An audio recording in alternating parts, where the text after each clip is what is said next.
Here's how it is. In September of 2002, sci-fi fans caught their first glimpse of Firefly, a groundbreaking if low-budget space western that follows the crew of Serenity, a Firefly-class transport, as they struggle to find work, legitimate or otherwise, to raise the funds they need just to keep the ship flying. It was a fresh take on the sci-fi genre, with the more fanciful elements of space travel like faster-than-light locomotion, teleporters, aliens, all swapped out for more conventional and recognizable fare. But Joss Whedon's masterpiece was not to be, and due to some pretty gross mishandling by Fox, the show was not well received when it first aired, and Fox very quickly canceled the show after just 14 episodes. But this was not the end for Malcolm Reynolds and his scrappy crew. A grassroots effort by fans eventually led to Universal Studios producing Serenity, a feature film that serves as a direct sequel to Firefly. While it did take a darker, grittier, higher stakes stance on the Firefly formula, for a brief, shiny moment, fans got exactly what they asked for: more Firefly.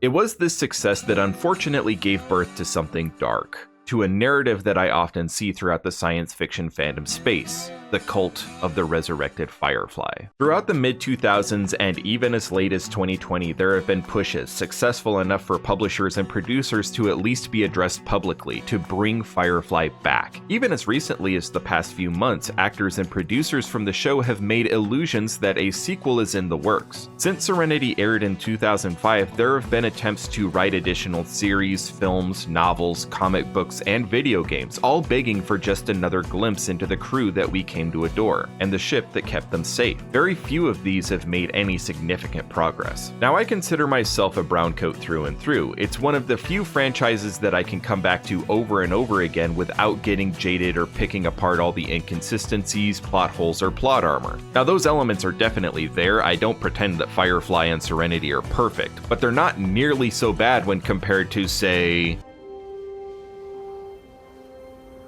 no matter how campy, irreverent, or preachy it gets, the writing and acting were top-notch. Deborah Chow and Jon Favreau, please take notes. But with all that air through the engines, I can't help but feel that it's time to move on from Firefly. Not to abandon the crew of Serenity to that drawer full of scratched-up DVDs we can't bring ourselves to throw away, even though nothing we own even has a DVD drive anymore, but to abandon the hope that we will ever get to experience Serenity again, at least in the form we tend to envision it. The single greatest hurdle to bringing Firefly back from the dead is just the sheer amount of time that has passed since filming on Serenity wrapped up. Even just the short period between Firefly's cancellation and Serenity's filming, there are real and discernible instances of our crew visibly aging. Nearly the entire crew is noticeably thinner and more fit in Serenity than they were in Firefly. Respect. But Summer Glau, who was 21 at the time of filming Firefly playing the 17-year-old River Tam, was more noticeable than most when she returned at the age of 24 to play the same character of the same age. Poor Shepherd Book got it even worse as actor Ron Glass aged from 57 to 60 between appearances, and the fact that they grew his beard out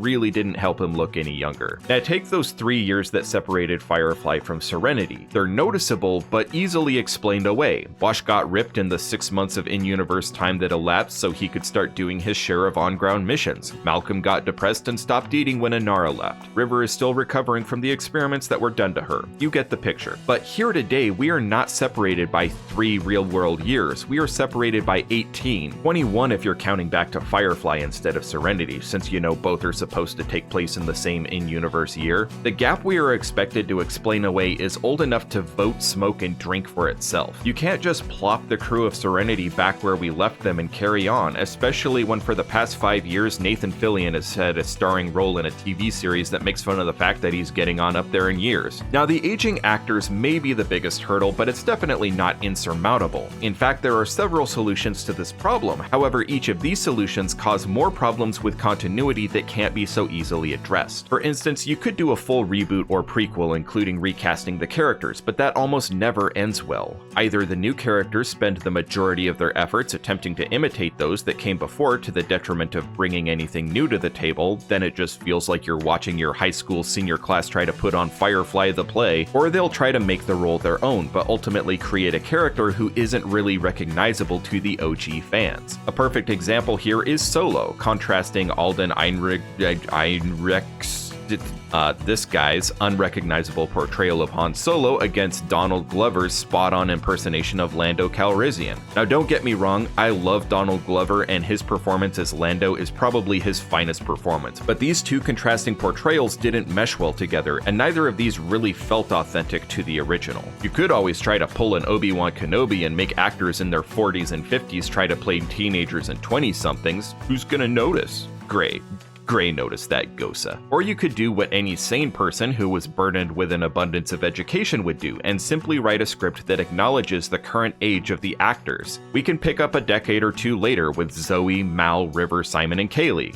Okay, Jane can come too. But this creates a new problem. What does that crew look like? When we last saw Serenity, Zoe was mourning the loss of Wash. They shared a wonderful, challenging relationship, and it is going to be pretty hard for fans to see Zoe all these years later, whether she's moved on and found someone else, or whether she's still alone, unwilling to betray the memory of Wash. River was finally living with the possibility of being free from the Alliance, and at the end of Serenity, we see her more hopeful than at any point prior, but we don't know if the 2x2s ever let her be or if they continued to hunt her after the operative let them go. We also don't know how much Simon was able to do for her mental state. It's been 2 decades. Either he had to give up and she remains largely unchanged, or he was able to reverse some of what the Alliance did to her. On one hand, we get a defeated Simon and sometimes deranged and uncontrollable River. On the other hand, we get a happy, loving, successful Simon, but a drastically different River. Much of what made her so charming were the tiny windows of insight, comic relief, and complete openness amid a sea of turmoil that is her mentally shattered state of being. Without that, she really ceases to be River. When last we saw them in Serenity, Mal and Inara continued their will they won't they dynamic that permeated the entire run of Firefly, and it seems pretty definite that whether they did or did not eventually end up together, that is going to leave many fans upset. Because we aren't talking about missing 6 months where maybe they tried to make it work or maybe they agreed to just be friends. This is years of close quarters habitation. It's pretty hard to imagine a will they won't they that's lasted for 20 years and now we get to jump in when they are finally willing to see it through? That's kind of the problem with a series that has such a reputation for strong writing. The fans typically don't like it when you try and shoehorn in weak solutions to difficult problems. You can try adding that history to the story. They finally got together and either they're still together or they decided to just go back to being friends, or they had a bad breakup, or they never got together. Regardless of any of these backstories, the chemistry between Mal and Inara is irrevocably changed, and we'll be stuck looking in on a very different relationship between these two. Simon and Kaylee were also a will they won't they couple, but unlike Mal and Inara, we actually did get to see them finally get together, though River saw a fair bit more. Anyway, that relationship is also going to be very different. The young lovers revolving around each other and not ready or willing to make a move, well, that's over. The exciting honeymoon phase is also long gone. Now we either have a couple that's been through it side by side for decades, or they eventually parted ways as well. In any eventuality, that relationship will also be very different from any that fans are pining for when they start up another whitehouse.gov petition to bring back Firefly.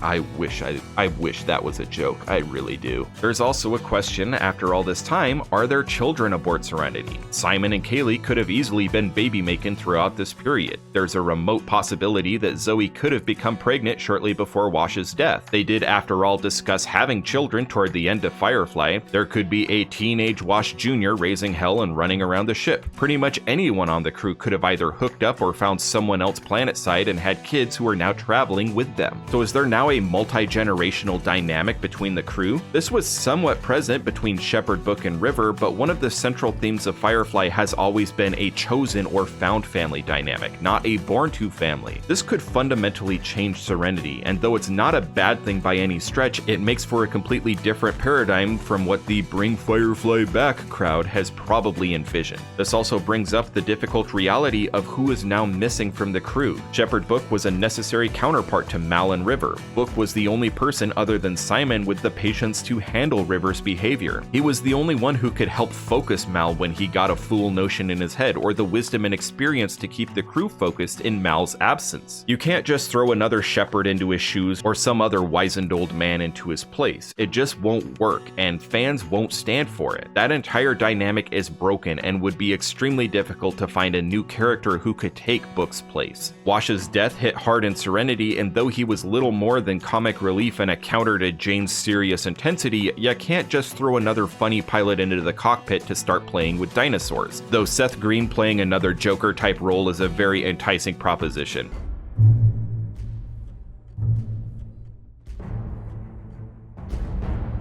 Like this.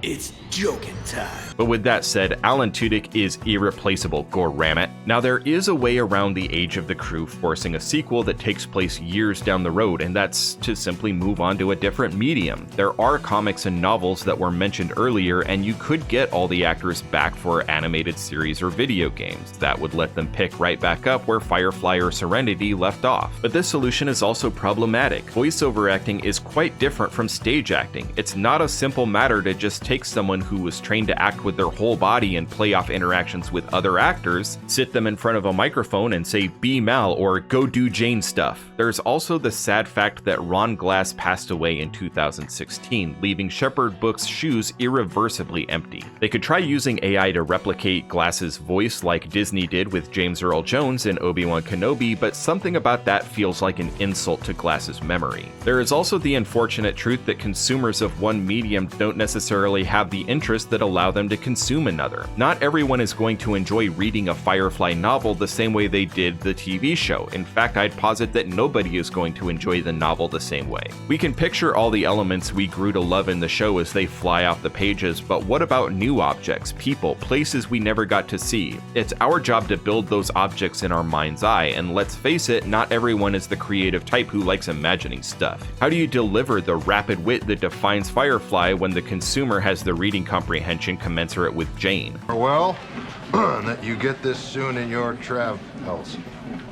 People who enjoyed the movies and shows as a more age-appropriate method of consumption probably aren't going to want to read a comic book, graphic novel, or play a video game. Each of these new media solutions will work for some fans, but none of them will appeal to the majority. So if we're catering to the fandom, and let's face it, that's what this entire conversation boils down to, give the fans what they want, that leaves us with the actors that are known and loved existing in a post-Serenity solar system. But what does this solar system look like all these years later? What is Serenity like now? She was always falling apart on the verge of catastrophic failure. Now we're looking at another 20 years of wear and tear. I think back to the changes of the USS Voyager and Star Trek and how years of travel, battle, and cobbled together upgrades changed the appearance of the ship slowly over time. Is Serenity now armed, or does she still ain't got no guns? Is she rustier, shinier? Does she have a different engine? Is Simon's medical bay now more advanced compared to how we last saw it? It seems too convenient to have Serenity completely unchanged from before, but at a certain point we get a Ship of Theseus situation going on. Is it even Serenity anymore if too much has been changed? Were the Reavers completely destroyed, or are they still the boogeymen, just fewer in number? Was Miranda ever recolonized? Did colonies begin to grow and develop faster without the Reavers preying on colonists or the Alliance over-regulating them?